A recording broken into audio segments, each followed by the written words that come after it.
गिबियावनो बयनिसिमबो फुंबिलि समनि खुलुमनाय बावहरबाय। गासै बर' रायजो राजानिसिम चिरां जिल्ला दुलाराय बर' फरायसा आफाद, चिरां जिल्ला बर' थुनलाइ आफाद जुथायै जों दिनै मोनसे खौरांखौ रोखायै फोरमायथिनो लुबैदों। बेवहाय जों चिरां जिल्ला बर' थुनलाइ आफादनि मानाव गेदेर आफादगिरि नगेन नार्जारि सारबो दं आरो जों जिल्ला एबसुनि गासै बिबानगिरि। बाथ्राया जाहैबाय आसाम नाङै बयबो मिथिगौ जे चिरां जिल्लानि सिङाव मैया 8 तारिखनिफ्राय जि आसाम नाङै गुण'त्सब मोनसे आनजाद खुंनाय जादों।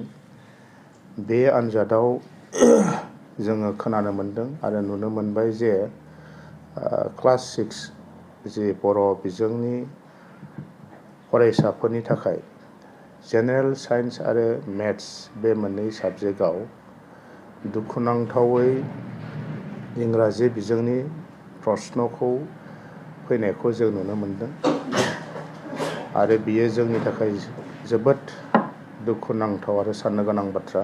बेनिखायनो दुलाराय बर' फरायसा आफाद आरो बर' थुनलाइ आफाद जथायै जोङो गासै चिरां जिल्लानि सिङाव थानाय गंफ्रामबो बर' बिजोंनि फरायसालि जेराव 6 थाखोनि फरायसाफ्रा फरायो, बेवहाय जोङो इंराजि बिजोंनि कुइसन फैनायनि थाखाय मैयानि जि सेल्फ इभालुएसन जि आनजाद दङमोन बेखौ जों बयकट खालामनानै होनाय जादों आरो मैयानिल' नङा, गासै क्लास 6नि जि गुण'त्सबनि आनजाद बेवहाय जों मोननै आफादा परिखायाव फरायसाफोरखौ बाहागो लानायनि जोङो फ्राय गोजानाव थानायनि थाखाय खावलायदों आरो बे हिसाबै मैया सेल्फ इभालुएसनाव बन्द' जालांजोब्बाय। दिनैबो जागोन, गाबोनबो जागोन। मोनफ्रोमबो आनजादखौ जोङो 6 थाखोनि थाखाय जों बन्द' खालामनाय जादों।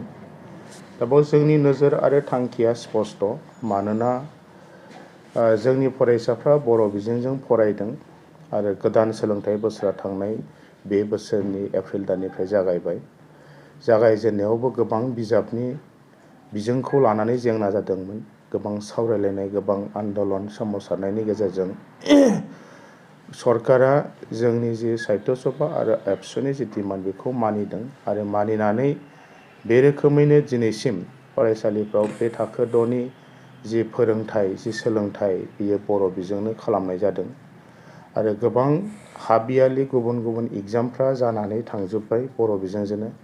नाथाय फैयै फैयै दिनैहाय गुण'त्सबनि जि आनजाद बा हरखाबै आसाम गभर्नमेन्टआ जिबायदि मोनसे निथि बा खान्थिखौ दिनै आरो क्लास 6नि बर' बिजोंनि फरायसाफोरनि थाखाय जाबसिननानै होबावदों बा जेंनायाव लाबोबावदों, बेखौ जोङो गनायनो हायाखै आरो गनायनाय नङा।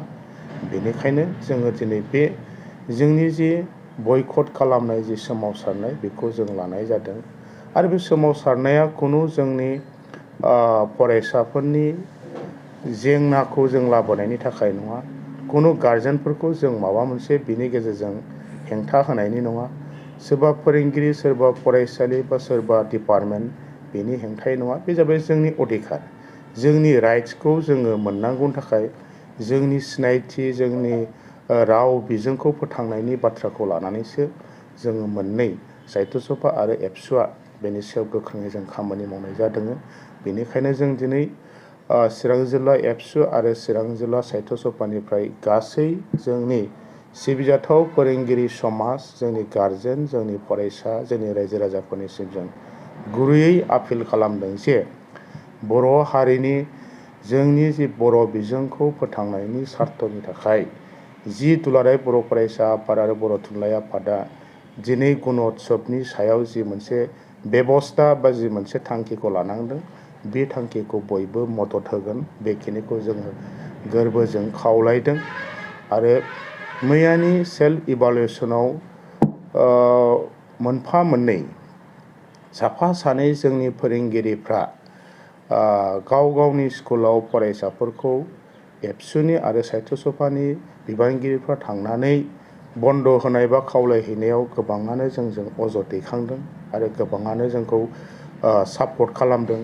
नाथाय सासे सानैया बिथांमोना बुजिनो हायाखै, बिथांमोना सिन्था खालामदों जे एबसुआ साहित्य सभाया बेबायदि जोंनि गुण'त्सबखौ हेंथा होयोब्ला जोंनि साख्रिनि भबिसतआ मा जागोन, जोंनि फरायसालिया मा जागोन, जोंहा ग्रेडिंआ मा जागोन, बे बाथ्राखौ गोबां सिन्था खालामदों। दा बाहाय साननांगौ जेबो बाथ्रा गैया। साहित्य सभा आरो एबसुआ बेखौ लानानै आसाम गभर्नमेन्टजों सावरायबाय थानाय जादों सिरियासलि, आरो सावरायनानै बिनि सायाव मोनसे मोजां सलुसन बा मोनसे बेबस्था फैगोन। आरो बे बेबस्थानि गेजेरजों जोंनि गंफ्रामबो फरायसालिया कुनु पट्टे जेंना जानाय नङा आरो कुनु सासेबो फोरोंगिरिया जेंनायाव गोलैनाय नङा। बेनि थाखाय दुलाराय बर' फरायसा आरो जोंनि बर' थुनलाइ आफादा गोख्रोङै जोंनि खुंथायाव थानाय सरकार बिथांमोनजों सावरायबाय थानाय जादों। बेनिखायनो जों खावलायदों जे बे गुण'त्सबआव एबसुआ आरो थुनलाइ आफादा बेबायदि थांखिखौ गोख्रोङै लायाब्ला गुण'त्सबआ गमामायैनो जुदि क्लास 6आवबो बेबायदिनो इंलिस बिजोंनि गेजेरजोंनो होनांगौमोनब्ला बरन्स जोंनि फरायसालिफ्रा जिबायदि मोनसे ग्रेड मोननांगौ, जिबायदि मोनसे स्टेन्डार्डआव पजिसनाव फैनांगौ, बेखौ कुनु पट्टे मोननो हानाय नङा। मानोना नोंथांमोना जागायनायनिफ्राय एप्रिल दाननिफ्राय दिनैसिम बर' बिजोंजोंसो, बर' बिजाबजोंसो फोरोंबोदों। दा बर' बिजोंजों फरायनाय सासे गथ'आ दिनैहाय गुण'त्सबआव हथादै इंराजिनि कुइसनखौ फरायनानै इंराजिजों लिरनाया, बेवहाय नोङो कुनु ग्रेडनि बाथ्राखौ साननो हाया। गतिके होबाय बायोमोनब्ला नोंथांमोननि ग्रेडिंआ, नोंथांमोननि जि क्वालिटि, बियो एखेबारे डिग्रेड जागौमोन, एखेबारे माइनास जागौमोन। दा बेनिखायनो जोंनि जि थांखि, बे थांखिया कुनु पट्टे बबेबा मोनसे स्कुल इन्स्टिटिउसनखौ, बबेबा मोनसे अथरिटिखौ, सोरबा फोरोंगिरिखौ जोङो बिपदआव खोख्लैनाय नङा। बरन्स जों नोंथांमोनखौ बिपदनिफ्राय उद्धार खालामनायनि सार्थ'यैसो बेखौ लानाय जादों। आरो बिनि गेजेरजों जोंनि बर' बिजोंनि फरायनाय फरायसाफोरा जाहाथे मोजाङै बर' बिजोंनि गेजेरजोंनो जि मोनसे गोग्गो सोलोंथाइ लानो हायो, हायार इडुकेसनखौ लांनो हायो, बेनि थाखाय जों खामानि मावबाय थानो आखायाव लादों। नोंथांमोननि मोजांनि थाखाय जों बे थांखिखौ लादों। बेखिनि बाथ्राखौनो गासै जोंनि फोरोंगिरि आरो जोंनि गासै गारजेन, जोंनि फरायसा, जोंनि रायजो राजा नोंथांमोननिसिम जोङो फोसावनो दिनै आखायाव लादों। आरो बिनि गेजेरजों बयखौबो मदद खालामगोन होननानै जोङो आसा खालामदों। गोजोन्थों। गिबियावनो जोंनि साननो गोरों सुबुंफोरनिसिम गाहाम हामलायथिखौ फुंबिलि समाव हरबाय। दिनैनि जि जोङो फोसावनो सानदों, बेनि गुबै थांखियानो जाबाय मैया 9 अक्ट' जि गुण'त्सबनि आन्जाद, बे गुण'त्सबनि आन्जादाव दुखुनांथावै दाखालि थांनाय 3 अक्ट'आव जालांनाय जि सोंलु बिजाब, बियो सानखान्थि आरो बिगियान, बे मोननै आयदानि जि सोंलु, बियो इंराजि रावजों फैनायखौ मोनथिनाय जादों। आरो बेखौ मोनथिनाय लोगो लोगो दुलाराय बर' फरायसा आफाद आरो बर' थुनलाइ आफाद गोबां सावरायनायनि गेजेरजों दिनैहाय जि नैथि पेज, बे नैथि पेजनि जि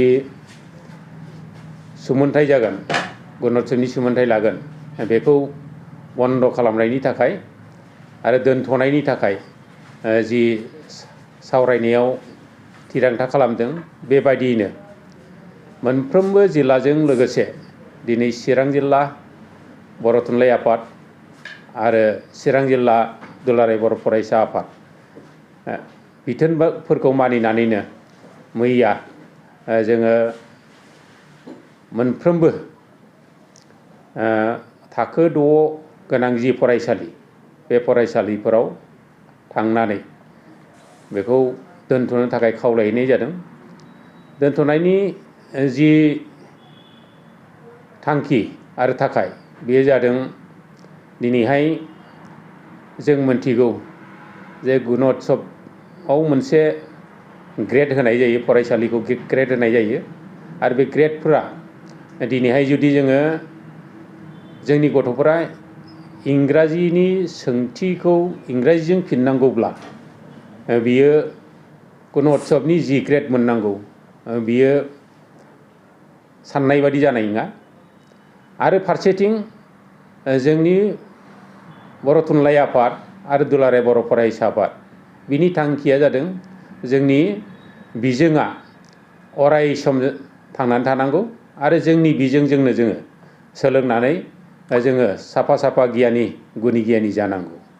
मानोना गोबां जोंनि गोरों गोराफ्रानो बुंलांदों जे गाव गावनि बिजों जि मादार लेंगुवेज बेजों सोलोंथाइ लानायावसो गुन गासिबो गुनखौ मोननो हायो। गुबुन बिजोंजों जुदि सोलोंथाइ लायोबा गासिबो गुना आद्रा फिद्रा जानानै थायो। दा बेखायनो जोंना थांखिया बेनो जोंनि बिजोंखौ सोरबा जुदि नारसेबनो सानोबा आरो बेखौ सिख्रेबनो सानोबा बहाय दुलाराय बर' फरायसा आफाद आरो बर' थुनलाइ आफाद बेयो जेब्लायबो गोख्रोङै गसंबाय थाबोदों आरो दिनैबो गसंबाय थागोन आरो इयुनावबो गसंलांबाय थागोन। बेखौ बे मोननै आफादा जेब्लायबो जोंनि बिजोंखौ गेवसार होनायाव जोंनि बिजोंखौ फोथांना लाखिनायाव जेब्लायबो जेखि खैफोद आफोद फैया मानो बेखौ बे मोननै आफादा जेब्लायबो गसंथानो थियारि। दा ओंखायनो नैबे खेबावबो जोङो जोंनि जि थाखो 6नि जि गुण'त्सबनि जि सुमोनथाइ बे सुमोनथाइखौ चिरां जिल्लायाबो गुबुन गुबुन जिल्लायाव जेरैहाय लादों बिदिनो चिरां जिल्लानि जोंनि दिनैहाय चिरां जिल्ला बर' फरायसा आफाद आरो चिरां जिल्ला बर' थुनलाइ आफाद बेबो गोख्रोङैनो हाबाफारिखौ मावफुंनायनि गेजेरजों मैया जोङो साक्सेस जाबाय आरो फैबाय थानाय सेथि नैथि थामथि सान दंबायो। बे दिनैजों बे थामथि सानावबो जाय जाय फरायसालिफ्राव 6 थाखो दङ बिसोरनि साफ्रोम फोरोंगिरि आरो बे फरायसालिनि SMC लोगोसे रायजो राजाफोरखौ खावलायनो लुबैदों जाहाथे साफ्रोमबो नैबे जोंनि बिजोंखौ फोथांनायाव साफ्रोमबो एफा एफा बिहोमा होनानै नैबे जोंनि जि खुद्रिनाय बे खुद्रिनायखौ जाफुंसार होनो थाखाय खावलायबाय आरो नोंथांमोननि मददजोंनो जोंनि बिजोङाबो अरायसम थांनानै थागोन आरो नोंथांमोननि मदद गैयाब्ला जोङो एसेबाबो दुब्ला जानो गोनां जायो। ओंखायनो साफ्रोमबोनि मददखौ जों लुबैनानै फोरोंगुरु आरो गारजेन आरो जोंनि जि गोरों सुबुंफोर बिथांमोनाबो फंसे फंनै बुंनानै जाहाथे जोंनि बिजों फोथांनायाव मदद होफायो बेखौनो आं साफ्रोमनोबो बड'लेण्ड रादाबनि गेजेरजों दिनै फोरमायहरबाय आरो खावलायो दिनैनि जोंनि बे जि थाखो 6नि सुमोनथाइ लानाय बेखौ साफ्रोमबो बन्द' खालामनायाव मदद होयो। बेखिनिखौनो आं बुंनानै गोजोन्थों।